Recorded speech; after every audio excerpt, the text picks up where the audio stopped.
having lost my theater job, naturally, I did the thing that anybody would do who had been working in the theater and needed a solid basis, a solid way of making a living. I became a writer. I decided that I would become a writer. I would do something that didn't depend where I was, that I could do anywhere. So now I moved from one job where when people ask me, what do you do for a living? And I say, mime, and they say, yeah, what's your day job? Now, when they ask me what I did for a living, I could say I'm a writer, and they could say, what's your day job? Anyway, I set myself up with a little word processor and wrote and wrote and wrote. I had been told that the genre markets were the easiest ones to break into. So I wrote about a story every 10 days. Science fiction, I decided, was going to be my baby. I wrote a story about every 10 days and sent them in. As soon as they came back, I sent them out again.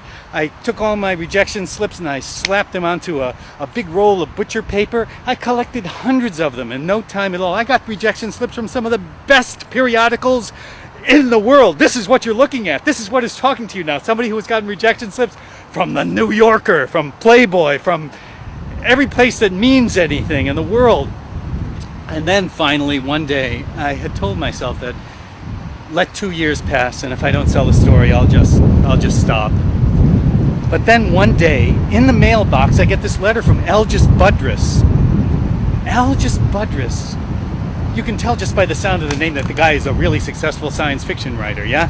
He has movies and everything that have been made out of his works. He had a magazine for a while called Tomorrow.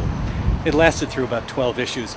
But in several of those issues are stories of mine. Yes, he had accepted my story. Which one was it? It was called...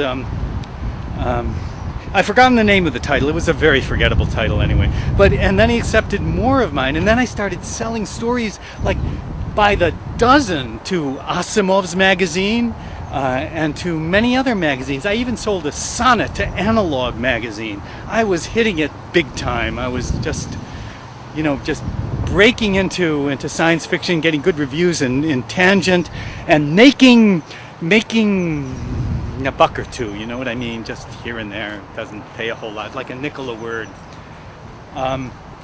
So that's how I became a science fiction writer, by manically writing until people got so fed up with me, they had to publish my stuff just to keep me from submitting so often.